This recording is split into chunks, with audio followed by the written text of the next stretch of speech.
আপনাকে ধন্যবাদ আমাকে আজকে আমন্ত্রণ জানানোর জন্য।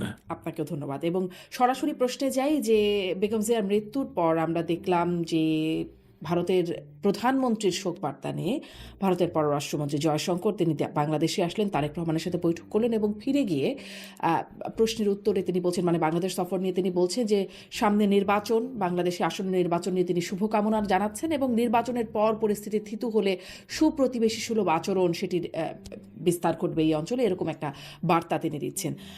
মানে এর আগে যখন বাংলাদেশের নির্বাচন নিয়ে কথা বলতো ভারত, তখন সবসময় ইনক্লুসিভ নির্বাচনের কথাটা বলতো। এবারে আসলে নির্বাচনের জন্য শুভকামনা জানিয়ে দিল ভারত। মানে ভারত কি এই বাস্তবতা বুঝতে পারছে বা মেনে নিচ্ছে যে এখন ইনক্লুসিভ নির্বাচন বা আওয়ামী লীগ সহ নির্বাচনটা হবে না, নাকি মানে আসলে কেন এমন বার্তা বলে মনে হয়? প্রথমে খুব কঠিন প্রশ্ন। হ্যাঁ, ভারত বুঝতে পারছে যে আমাদেরকে নিয়ে নির্বাচন হবে না, এবং ভারত এটাও বুঝতে পারছে যে ডক্টর মোহাম্মদ ইউনূসের সরকার একেবারেই সফল না, কিন্তু তার ব্যর্থতার কারণে বা রাজনৈতিক আমাদের সফলতার কারণে যেই সংকটের জায়গায় আমাদের ঘুরে দাঁড়ানোর কথা, সেটা পূর্ণাঙ্গ রূপে এখনো হয় নাই। সুতরাং বহির্বিশ্বের অনেক বন্ধু, অনেক শুভাকাঙ্ক্ষী চাইতেই পারে অনেক কিছু, কিন্তু তাতে যে আমাদের এই নির্বাচনে অংশগ্রহণ করা হবে এটা মনে হয় না। ভারত আসলে ঠিক কখন এবং বুঝলো? মানে এতদিন তো শুনে এসেছে যে ইনক্লুসিভ নির্বাচন হতে হবে, যদিও না, 24 এটা নির্বাচনের এটা আগেও আসলে তেমন কোনো যেটা কথা বলতো না। যে হ্যাঁ, এটা আসলে চরম একটা নৈরাশ্যের ব্যাপার এই কারণে যে আমি একেবারেই 5ই আগস্টের পর থেকে আপনার অনুষ্ঠানের মাধ্যমে, আপনি খেয়াল করবেন আমি খুব বেশি অনুষ্ঠানে যাই না, আপনার অনুষ্ঠানে আসি এবং মাঝে মাঝে আরেকজনের অনুষ্ঠানে যাই। এটার কারণটা হচ্ছে যে আমি যে কথাগুলো বলি, কথাগুলোর ধারাবাহিকতা যাতে থাকে। মানে 10 হোস্টের 10 অনুষ্ঠানে 10 রকম কথা গেলে মানুষ রিলেট করতে পারে না। আমি প্রথম দিন থেকে যা বলছি এখন পর্যন্ত তাই বলছি। এটা একটা মারাত্মক নৈরাশ্যের জায়গা তৈরি করেছে। সেটা হচ্ছে 5ই আগস্টের আগে যা হয়েছে তা তো হয়েই গেছে, আমরা তো নাই। কিন্তু 5ই আগস্টের পরে যেটাকে ইংরেজিতে বলা হয় এভলিউশন, পলিটিক্যাল এভলিউশন, অর্থাৎ রাজনৈতিক বিবর্তন, এটার সাথে আমরা এখনো সংযোগ স্থাপন করতে পারি নাই। এবং ভারত বাংলাদেশের বন্ধু, অবশ্যই ভারতের সাথে আওয়ামী লীগের একটা সুনিবিড় সম্পর্ক আছে, এবং ভারতের সাথে বঙ্গবন্ধুর কন্যা জননেত্রী শেখ হাসিনার একটা সুনিবিড় সম্পর্ক আছে। কিন্তু দিনের শেষে বাস্তবতা হচ্ছে ভারত তো নিজেরটা বুঝবে। এবং যেটা হয়েছে যে বিশেষত হাদির মর্মান্তিক হত্যাকাণ্ডের পরে যেই জানাজাটি হলো, সেই জানাজার মধ্যে দিয়ে একটা জিনিস প্রকাশিত হলো যে তার কথাগুলো রেজোনেট করেছিল। অর্থাৎ একেবারে টিপিক্যাল রাজনীতিবিদ বলতে আপনি আমি যা বুঝি, যে পাঞ্জাবি পায়জামা পরে গ্রামে গঞ্জে ঘুরছে, হাত মেলাচ্ছে, ঘরে ঘরে যাচ্ছে, 2021 শতাব্দীতে সেটা not necessarily very important factor. The reason being যে নতুন প্রজন্ম বলুন অথবা প্রৌঢ় বলুন বা বৃদ্ধ বলুন, প্রত্যেকের হাতে তো একটা হাতিয়ার রয়ে গেছে যেটার নাম মোবাইল ফোন। অ্যান্ড যখন কোনো ব্যক্তি কোনো মতবাদ, কোনো দর্শন, কোনো আদর্শের কথা বলছে, সেটা যদি কোনোভাবে কোনো মানুষের মনোগ্রাহী হয়, তাহলে এটা ছড়িয়ে যেতে খুব বেশি সময় লাগে না। এবং অনেস্টলি স্পিকিং, আমি হাদির রাজনৈতিক যে দিক দর্শন সেটার সাথে একমত নই সর্বক্ষেত্রে, কিন্তু সে যখন বলে আমি ইনসাফ চাই সমাজে, সেটার সাথে আবার আমি একমত। কারণ আমি আওয়ামী লীগ করি বা বিএনপি করি বা জাতীয় পার্টি করি অথবা ইনকিলাব মঞ্চ করেন, প্রত্যেকের কিন্তু বাংলাদেশের মানুষের জন্য ইনসাফ বা সুবিচারই চাওয়ার কথা। সুতরাং সেখানে কোনো মত পার্থক্য থাকার কোনো সুযোগ নাই। এবং দেখা গেল যে ওই জানাজায় এত লক্ষ লক্ষ মানুষ হওয়ার পরে আমাকে কিন্তু ভারত থেকে কয়েকজন সাংবাদিক ফোন করে জিজ্ঞেস করেছেন যে আপনার এটা সম্বন্ধে মতামত কি, হোয়াট ইজ ইউর রিডিং। আমি তাকে বলছি এটা হচ্ছে সহজ সরল সমীকরণ। এর ফলাফল হচ্ছে যে এই মানুষগুলো ভারত বিরোধী যে সেন্টিমেন্ট তাকে প্রতিনিধিত্ব করে। অর্থাৎ বাংলাদেশের 18 কোটি মানুষ তার ওই জানাজায় যায় নাই। আপনার 14 লক্ষ বা 15 লক্ষ বলা হচ্ছে গিয়েছে, তো 14 লক্ষ 15 লক্ষ বাংলাদেশের বিভিন্ন পর্যায় থেকে এসেছে, বিভিন্ন জায়গা থেকে এসেছে, এবং এরা হাদির যে সেন্টিমেন্টটা, যেটা পুঁজি করে সে রাজনীতি করতো, অর্থাৎ ভারত বিরোধী যে একটা সেন্টিমেন্ট সে লালন করত, সেটার তারা ধারক বাহক, সেটার তারা প্রতিনিধিত্ব করে। সো এটা ভারতের যারা নেতা, তারা অনেক বেশি প্রজ্ঞাবান, তারা একেবারেই একটা সলিড, একেবারে প্রুভেন একটা ডেমোক্রেটিক প্রসেসের মধ্যে দিয়ে আসে। They have a track record, যার জন্য তারা এটাকে অবজ্ঞা করতে পারছেন, অবজ্ঞা করছেন না, এটাকে তারা আমলে নিচ্ছেন। হ্যাঁ, আমরা কতটুকু নিতে পারছি আমার আসলে আপনাদের প্রসঙ্গটা তাহলে আসি। তার মানে কি এরকম যে ভারত আসলে হাদি হত্যাকাণ্ডের পর সেই জানাজার না প্রেক্ষাপটে তারপরেই একরকম না, অনুধাবন হলো যে তারপরে না, ইনক্লুসিভ নির্বাচন না তারা বা আপনারা বাদ? না, এটা তো একটা, শুনেন, জানাজাটা একটা ডেমোক্রেটিক টুলে রূপান্তরিত হয়েছে। এটা আমি এর আগেও একদিন একটা অনুষ্ঠানে বলেছি। জানাজা হওয়ার কথা আপনার পরকালের পরপারের একটা উসিলা, যেখানে মানুষ আপনার জন্য ক্ষমা চাবে, আপনার জন্য দোয়া করবে, আপনার ঋণ থাকলে সেই ঋণের ভার আপনার সন্তান নিবে, সেটা যেমন সত্য, ঠিক একইভাবে যে কোনো একজন পাবলিক ফিগার, মানে একজন পলিটিক্যাল সোল বা একজন পলিটিক্যাল মানুষের জন্য এটা একটা ডেমোক্রেটিক টুলও। অর্থাৎ আমি আওয়ামী লীগকে সমর্থন করেই, আওয়ামী লীগের আদর্শে বিশ্বাস করেই বলতে চাচ্ছি যে আওয়ামী লীগ ছাড়াও তো আরো দল সমাজে থাকবে বা আছে। যখন কোন দলের নেতা, আমি এখন হাদি থেকে চলে আসব বিএনপির চেয়ারপারসন বেগম খালেদা জিয়ার জায়গায়, যে আমরা 15 বছর যেটা করেছি, ধরেন, হ্যাঁ, আহ, আপনি সেদিন আমাদের দলের একজন শীর্ষ শীর্ষ নেতা বলবো না, কেন্দ্রীয় নেতা, তার ইন্টারভিউ নিচ্ছিলেন, সে বলছিল সবকিছু নাকি আইনসম্মত ভাবে হয়েছে। হ্যাঁ, আইনের পরও তো কথা থেকে যায়। আইনসম্মত ভাবে বেগম খালেদা জিয়ার সাথে আপনি যাই করেছেন, যখন 1.5 কোটি 2 কোটি লোক জানাজায় উপস্থিত হয়, তার মানে হচ্ছে আপনার ওই আইনসম্মত কর্মকাণ্ডকে তারা সমর্থন করে না। এখন আপনি যদি নিজে একটা গণতান্ত্রিক দল হন, আপনি যদি জনগণের দল হন, তাহলে তো জনগণের পছন্দ বা অপছন্দটাকেও তো আপনাকে গায়ে লাগাতে হবে। এর মানে এই না যে সবসময় আপনাকে আইন ভাঙতে হবে, বাট আমি বলতে চাচ্ছি যে কতটা আসলে আমরা কি অর্জন করলাম। এবং আমার ধারণা ভারতের পররাষ্ট্রমন্ত্রী মহোদয় জয়শঙ্কর সাহেব খুবই প্রজ্ঞাবান একজন ব্যক্তি, উনি কিন্তু টিপিক্যাল পলিটিশিয়ান না, হিজ এ ব্যুরোক্রেট। মানে আপনার পররাষ্ট্র বিষয়ক আমলা ছিলেন, শীর্ষ আমলা ছিলেন। হ্যাঁ, রাজনৈতিক একটা তো জায়গা আছে। আর প্লাস ভারতের যারা রাজনীতি করেন তাদেরকে আমাদের ভালো না লাগলো এটা বাস্তব, যে তারা টাইম টেস্টেড, হ্যাঁ, সময়ে তারা পরীক্ষিত, যেই তাহলে দলেরই কি হোক। এরকম, মানে আপনার কথার মধ্যে অনেকগুলো এখন বিষয় আবার চলে আসছে যেগুলো আমাকে পরে হয়তো জি, প্রশ্ন করতে হবে, সাথে সাথে করতে পারলে ভালো হতো, কিন্তু হয়তো করব যে তাহলে কি এরকম যে ভারত আসলে এখন একরকম মানে পল্টি দিচ্ছে, বা যদি একটু ভালোভাবে বলি, বা অবস্থা বুঝে তাদের অবস্থান বদলাচ্ছে। বিষয়টা কি এরকম? ধরুন যদি এখন শেখ হাসিনা ক্ষমতায় থাকতেন, প্রধানমন্ত্রী হিসেবে থাকতেন, আপনারা সরকারে থাকতেন, তাহলে কি এইরকম ভাবে জয়শঙ্কর আসতেন, বা মানে হতো কি এরকমটা? মনে হয় না এভাবে আসতেন, বা তার থেকেও বড় কথা, পোল্টি দেওয়া শব্দটা ব্যবহার করতে চাই না। ভারত তো একটা পরাশক্তি এবং আমাদের পরম মিত্র দেশ। আমি এভাবে বলতে চাই যে তারা বাস্তবতার সম্মুখীন হচ্ছে যে হ্যাঁ, আওয়ামী লীগ যেমন সত্য, বিএনপিও তেমন সত্য। তারা কি ধরেই আমি নিয়েছে এটাকে খুব পরবর্তী সভ্যভাবে বলতে প্রধানমন্ত্রী চাই। তারেক রহমান? মানে তার সাথে আমার দেখা আমার করা। হুম, হ্যাঁ, আমার মনে হয় তাই। এই স্পেকুলেশনটা খুব জোরদার, জোরদার একটা স্পেকুলেশন আছে।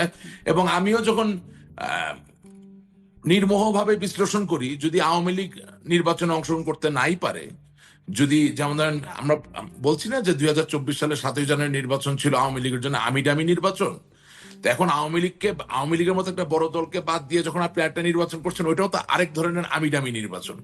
সেটা হচ্ছে খুব উন্নত মানের নির্বাচন তা কিন্তু না। তো সেই নির্বাচনে তারেক জিয়া সাহেব প্রধানমন্ত্রী হবেন, এটা স্পেকুলেট করা যায়, খুব ক্যালকুলেটেড অ্যানালিসিস করে কিন্তু একটা জনাব রাশিদ রহমান, স্পেকুলেশন করা একটু যায়। পার্থক্য আছে কিনা? মানে নিশ্চয়ই আওয়ামী লীগকে ছাড়া নির্বাচনের একটা সমালোচনা তো প্রচন্ড রকমের থাকতেই পারে, কিন্তু 24-এ যে আমিডামি নির্বাচন, সেখানে আসলে বিরোধী কোনো দলই ছিল না। জাতীয় পার্টি মোটামুটি আওয়ামী লীগের মতো করেই নির্বাচন করতো, তাদের কথা মতো না শুনেন, নির্বাচন করতো। কিন্তু এখন কিন্তু জামাতকে একটা শক্তিশালী অবস্থানে দেখা যাচ্ছে, শক্ত বিরোধিতা শুনেন, দেখা যাচ্ছে। না, আমার মনে হয় না, একটু ডিফারেন্ট ব্যাপারটা। আমি আপনাকে প্রথম কথা বলি।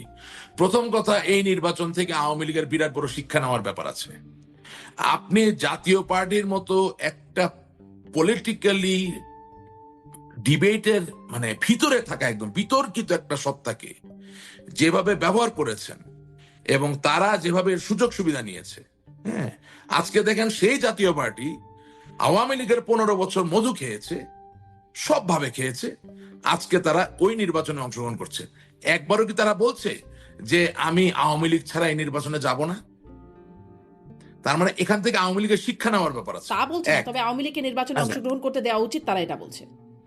না, সেটা তো একটু বলতেই হবে, তাছাড়া তার মূল্য থাকে না। কিন্তু তখনই বুঝতাম বাপের বেটা, হ্যাঁ, যদি যার ক্যাবিনেটে মন্ত্রী ছিলেন, আপনার দলের চেয়ারম্যান হোসেন মোহাম্মদ এরশাদ সাহেব মন্ত্রী পদমর্যাদায় বিশেষ দূতের দায়িত্ব পালন করেছেন, আপনি জিএম কাদের জাতীয় পার্টির চেয়ারম্যান, আপনি নিজে পূর্ণ টার্ম ফুল মিনিস্টার ছিলেন, আপনার দলের আরো অনেকে মন্ত্রী ছিলেন, আপনার দলের প্রত্যেক মহাসচিব আজ অবধি প্রত্যেকে আওয়ামী লীগের সময় কোনো না কোনো ভাবে এমপি হয়েছেন। কিভাবে হয়েছেন সেই জায়গায় যেতে চাই না, সেটা বাদ দিলাম, বাট হয়েছেন তো, বেনিফিশিয়ারি সাম অর দি আদার। তো সেই জায়গায় আপনার অবস্থানটা কি থাকা উচিত ছিল, যে ওকে, আওয়ামী লীগের যদি কোনো লোকের প্রতি সুনির্দিষ্ট অভিযোগ থাকে, তার কোনো ব্যক্তির প্রতি সুনির্দিষ্ট কোনো অভিযোগ যদি প্রমাণিত হয়ে যেয়ে থাকে, তারা নির্বাচন করবেন না। কিন্তু আওয়ামী লীগের মতো জনমানুষের একটা দল, বঙ্গবন্ধুর দল, স্বাধীনতার দল, সেই দল নির্বাচন করে না, আর আপনি 15 বছর তার সাথে ছায়ার মতো চললেন, আজকে আপনি তার জন্য একটা প্রতিবাদ করতে পারেন না। খুবই নির্লিপ্ত চিত্তে বলছেন আওয়ামী লীগ নির্বাচন করলে ভালো হয় বা আওয়ামী লীগের নির্বাচন করা উচিত। এটা আর যাই হোক, আপনি আমাকে যাই বলেন, একজন আওয়ামী লীগের কর্মী হিসেবে I don't accept this at all. এবং আমরা তো যথেষ্ট গভীরের মানুষ, অনেক খবর আমরা রাখি। জাতীয় পার্টি মন্ত্রী থাকুক বা না থাকুক, কি কি সুবিধা নিয়েছে, কোথা থেকে কি পেয়েছে, এভরিথিং ইনশাল্লাহ আই নো। আমি এগুলো এখন সামনে আনতে চাই না। আমি শুধু চাই আওয়ামী লীগের যারা নেতাকর্মী আছেন, লক্ষ কোটির নেতাকর্মী, তারা এখান থেকে শিক্ষা গ্রহণ করুক। আর খোদার ফজলে আওয়ামী লীগের নীতি নির্ধারক যারা মনে করেছিলেন যে জাতীয় পার্টিকে দিয়ে আদৌ কোনো পারপাস সার্ভ হবে, তারাও একটু শিক্ষা গ্রহণ করুক যে এই জাতীয় পার্টি হচ্ছে একটা ফুটবলের মতো গোল জিনিস, ওরে আপনি যেদিকে লাথি মারবেন সেই দিকে চলবে, তার নিজের কোনো চরিত্রের ব্যাপার নাই। সেটা শেখ হাসিনার একটা ফোনালাপ, মানে লিক হওয়া ফোনালাপে শুনছিলাম যে না, ওই জাতীয় ফোনালাপ অন্য জাতীয় জিনিস। Party dead issue. মানে জাতীয় পার্টি কিন্তু দেখেছি কখনো বিএনপির সাথেও জোট করেছে, কখনো আওয়ামী লীগের সাথে। যাই হোক, জাতীয় পার্টিকে আলোচনায় না আনি। শুনেন, আমি আমি বলি, একটু আওয়ামী লীগের অবস্থান আপনি নিয়েও জানতে না, চাই। একটু আপা, একটু আপনি যে ফোনালাপের কথা বলছেন, সেখানে আওয়ামী লীগের সভানেত্রী হিসেবে জাতীয় পার্টির কোনো সাংগঠনিক ভিত্তি নাই, এই ব্যাপারটাই তার কথা ইঙ্গিত বহন করে।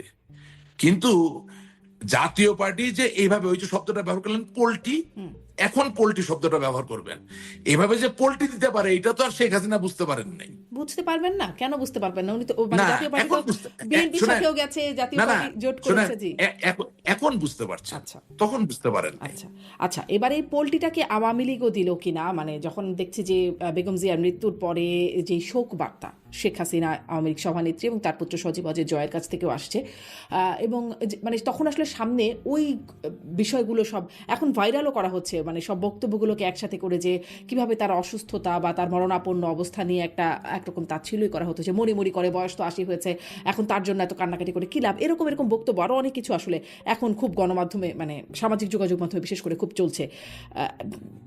এটাও কি একরকম মানে অবস্থানের পরিবর্তন, যদি ভালোভাবে বলি, আর নেতিবাচকভাবে বললে? না না, অবশ্যই না, অবশ্যই না। কোন জাতীয় নেতার মৃত্যুতে আরেকজন জাতীয় নেতার শোক জানাবেন, এখানে ওই আপনি যে শব্দ ব্যবহার করার চেষ্টা করছেন বা যা খুঁজে পাওয়ার চেষ্টা করছেন, এটা খুঁজে পাওয়ার কোনো সুযোগ নাই। বরঞ্চ আমি মনে করি, যদি উনি বেগম খালেদা জিয়ার প্রতি শোক জানান এবং সেখানে যদি সংহতির কিছু খুঁজে পান, বা সেখানে ঐক্যের জন্য যদি এতটুকু ছিটাফুটা খুঁজে পাওয়া যায় যে ঠিক আছে, কিছু কিছু ঘটনা কিছু কিছু ক্ষেত্রে মানুষ কাছাকাছি আসতে পারে, সেটা কাছাকাছি আসতে দেওয়াই উচিত। কারণ আর যাই হোক, আজকে তো বলতে দ্বিধার কিছু নাই, আওয়ামী লীগ বঙ্গবন্ধুর দল, স্বাধীনতার দল, তাই না? ঠিক একইভাবে মেজর জেনারেল জিয়াউর রহমান বিএনপির প্রতিষ্ঠাতা, তিনি তো বীরুত্তম ছিলেন, বঙ্গবন্ধু তাকে বীরুত্তম দিয়েছেন এবং তিনি স্বাধীনতা যুদ্ধ করেছেন। হ্যাঁ, এটা বাস্তব। এবং এটাও সত্য যে বিএনপিতে হাজার হাজার মুক্তিযোদ্ধারা আছেন সক্রিয়ভাবে। সুতরাং তারা তো মুক্তিযুদ্ধকে অস্বীকার করেন না। জামাত ইসলামী যেভাবে মুক্তিযুদ্ধকে অস্বীকার করছেন, যেভাবে ইতিহাসটাকে বিকৃত করে ফেলার চেষ্টা করছেন, যেহেতু বিএনপি সেটা করেন না, আমি তো মনে করি যে মানুষের মৃত্যু অবধারিত সত্য, কুল্লু নাফসিন জায়গাতুল মৌত, প্রত্যেকটি জীবিত প্রাণের মৃত্যুর আশ্বাস গ্রহণ করতে হবে। এই যখন সত্য, সেই জায়গা থেকে আল্লাহ তাআলার এই যে পরম সত্য, এর মধ্যে দিয়েও যদি ভালো কিছু আসে, সেটা হতে দেওয়া উচিত আমাদের। সেটাকে সন্দেহের জায়গায় নেওয়াটা ঠিক হবে না। কারণ আমি যদি আপনাকে উল্টা প্রশ্ন করি যে আমার নেতৃত্বে একদিন মৃত্যুবরণ করবেন, তিনি মৃত্যুবরণ করলে কি জনাব তারেক জিয়া শোক জানাবেন না? আমি বিশ্বাস করি জানাবেন। আপনি কি মনে করেন না যে বেগম খালেদা জিয়া মৃত্যুবরণ করার আগে যদি আল্লাহ তাকে হায়াত দারাজ করুক, উনি যদি মারা যেতেন, তাহলে তার জন্য কি বেগম খালেদা জিয়া শোক জানাতেন না? জানাতেন। সুতরাং সবকিছুকে নিয়ে রাজনীতির ছাঁচে ফেলার কোনো প্রয়োজন আছে বলে আমি জানি না, প্রয়োজন আছে বলে আমার মনে হয় না। আর তার থেকে বড় কথা কি, এখন তো ভাইরালের যুগ। সব আপনি বলেছেন সঠিক না, এটা ঠিক। যতটুক খারাপ বলেছেন সেটা কোনোদিন হারাবে না, বারবার ঘুরে আসবে। এখন সেটা তো যিনি বলেছেন তাকে সেই রেসপন্সিবিলিটি নিতে হবে। মানে আপনিও বলেছেন, এর আগেও একদিন আমিও বলেছি, আমি এখনই বলতে চাচ্ছিলাম যে আমি নিজেও বলেছি। যেটা হ্যাঁ, আমি নিজেও বলেছি। হ্যাঁ, আমি এমন সব কথা বলেছি যেগুলো হয়তোবা আমি যদি ভবিষ্যৎ দেখতে পারতাম বলতাম না।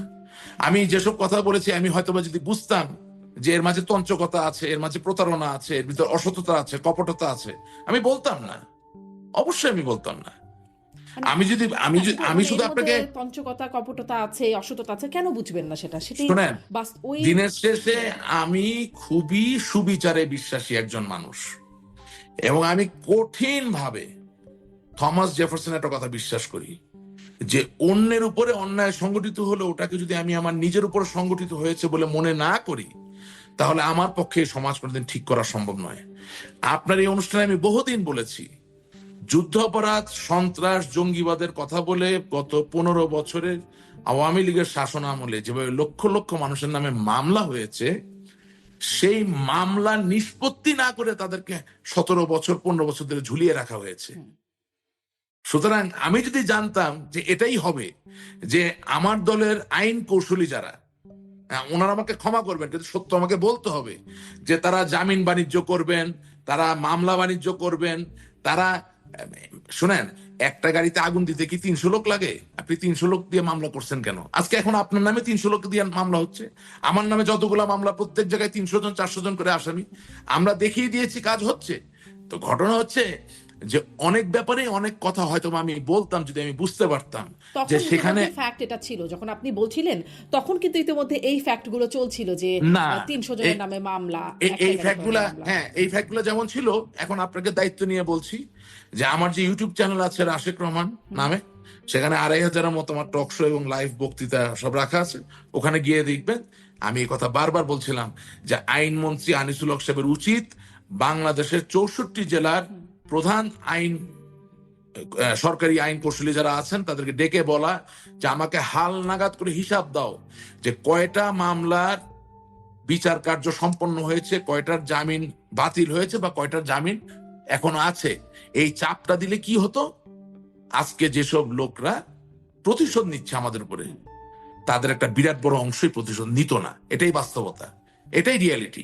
এবং আমি আপনাকে বলি, অন রেকর্ড আপনার প্রোগ্রামে আমি বলছি যে আমি তো আপনার জুলাই মাসের 16 তারিখ থেকে আমি দেশের বাইরে, আমি আমার ব্যক্তিগত কাজে দেশের বাইরে গিয়েছিলাম, আমি আসতে পারিনি, রাইট? অথচ আজকে 19টা হত্যা মামলার আমি আসামি, এবং প্রত্যেকটা মামলায় 300-400 জন করে আসামি। এখন প্রশ্ন হচ্ছে, যেই মামলার 1 নাম্বার আসামি সাবেক প্রধানমন্ত্রী বঙ্গবন্ধু কন্যা জননেত্রী শেখ হাসিনা, সেই মামলার আমি কিভাবে 5 নাম্বার আসামি হই বা 6 নাম্বার আসামি হই? বাংলাদেশের প্রধানমন্ত্রী যদি হত্যা করার নির্দেশ সত্যি দেয়, তাহলে সেখানে আর কোন রাশেকের জায়গা আছে আর প্রয়োজন আছে বলেন? তো এইসব কপটতা, প্রতারণা, বাটপারি বলেন, যাই বলেন, চলছে, মামলা বাণিজ্য চলছে। এবং এই মামলা বাণিজ্যের কারণেই আজকে আমাদের শত শত লক্ষ লক্ষ নেতা কর্মীরা তারা তাদের ভয়েস এক্সপ্রেস করতে পারছেন না। এবং বাস্তবতা হচ্ছে আমরা এখনো একরকমের প্রতিশোধের শিকার হচ্ছেন। তখন যদি এরকম মামলা বাণিজ্যগুলো না হতো বা মানে ভুয়া মামলাগুলো না হতো, তাহলে হয়তো এরকম হতো না। মানে এই প্রতিশোধটা কি সামনে বন্ধ হবার ইঙ্গিত দেখেন? ধরেন আপনারাও বলেন, আপনাদের নেতাদের সাথে যখন আমি প্রশ্নটা করি, যখন আপনাদের নেতাদের সাথে কথা হয়, তখনও আপনারা বলেন যে আসলে সেই 15ই আগস্ট বেগম জিয়ার জন্মদিন পালন, 21শে আগস্ট তার একটা ক্ষোভ, রাগ, সেটির একটা বহিঃপ্রকাশ তো ছিলই। তার প্রেক্ষিতে আবার একটা রকম অবস্থা। এখন যখন তারেক রহমানকে না দেখা যাচ্ছে, তারেক রহমানের না বক্তব্যের মধ্যে সবাই বলছেন একটা পরিমিতি বোধ দেখা যাচ্ছে। ধরুন তিনি যখন জানাজায় কথা বলছেন, ওই 2 লাইন মায়ের জন্য সন্তান হিসেবে তিনি ক্ষমা চাইছেন বা ঋণ থাকলে খুব সাধারণভাবে সন্তান হিসেবে যা বলেন, মানে তার বক্তব্য থেকে সামনে কি আচ্ছা মনে হচ্ছে যে একটা এই প্রতিশোধের জায়গা থেকে একটু সরে আসার মতো অবস্থান তৈরি হচ্ছে? আচ্ছা, আমি আপনাকে এই জিনিসটা একটু ভেঙে বলতে চাই এখন। হ্যাঁ, বেগম খালেদা জিয়া 15 আগস্টে কেক কাটেন, অবশ্যই এটা আমি সমর্থন করি না, হুম, অবশ্যই আমি এটা সমর্থন করি না। কিন্তু বেগম খালেদা জিয়া 15 আগস্টে সমর্থন করে বলে ঠাকুরগাঁয়ে রহমত নামে কোন বিএনপির সমর্থককে আপনি মামলা দিবেন, সেটা কি আপনি মেনে নিবেন? সেটা কি করা যায়? হুম, নিশ্চয়ই না। 21 আগস্ট গ্রেনেড হামলা অবশ্যই আমি মানি না। এটা বঙ্গবন্ধু কন্যা জননেত্রী শেখ হাসিনাকে হত্যা করার চেষ্টাই তো, কোনো সন্দেহ নেই এই বিষয়ে। এই ধরনের গ্রেনেড হামলা বাংলাদেশ কোন পৃথিবীর কোথাও এরকম গ্রেনেড হামলা শোনা যায়নি। স্নাইপার এবং গ্রেনেড দুটা মিলিয়ে, রাইট? জনাবা আইবি রহমান আজকে পৃথিবী থেকে গত হয়েছেন। হ্যাঁ, আরো অন দা স্পট 22 জন লোক মারা গেছেন। কত শত শত লোক গ্রেনেডের স্প্লিন্টার নিয়ে ঘুরছে, তারাও হয়তো গ্রেনেডের কারণে মারা গেছেন, আমরা জানি না। বহু লোক প্রাণ দিয়েছে। অবশ্যই জনাব তারেক রহমান 21 আগস্টের গ্রেনেড হামলা যতটুকু দায়, সেই দায়ের বিচারের যে জায়গা, সেটা অবশ্যই যেই সরকার ছিল, আছে, থাকবে তাদের দায়িত্ব। কিন্তু 21 আগস্টের গ্রেনেড হামলার জন্য আপনি আমার রংপুর মিঠাপুকুরের আজহার নামে কোনো লোককে ঢুকাই দিলেন জেলের ভিতরে, সেটা তো আর হচ্ছে না, সেটা তো হওয়া উচিত না। অল আই এম সেইং যে আমরা ফোকাস ছিলাম না, আমরা সম্প্রসারিত হয়ে গিয়েছিলাম, কারণ আমরা প্রত্যেকটা জায়গায় বাণিজ্য খুঁজে পাচ্ছিলাম। শুনে আমি এখন নাম বলবো না আপনাকে, বাংলাদেশের কোন এক দূতাবাসের দায়িত্বপ্রাপ্ত একজন সরকারি কর্মকর্তা, উচ্চ পদস্থ। আমি তো ধরেন এই জুলাই মাসে দেশে বাইরে যাওয়ার পরে কোথায় আশ্রয় পাবো, কোথায় থাকবো, আমার তো আর বিদেশে কোনো ঘর বাড়ি ছিল না ভাই।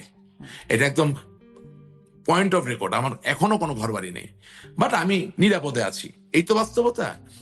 কোথায় সেটেল করব, কোথায় বাচ্চাটা স্কুলে যাবে, কোথায় লেখাপড়া, সেটা ঠিক ছিল না। যেহেতু অনেকগুলো দেশে গিয়েছি, গোপনে হোক যেভাবেই হোক সরকারি ওই কর্মকর্তার সাথে, পররাষ্ট্র মন্ত্রণালয়ের কর্মকর্তার আমার কথাবার্তা হয়েছে।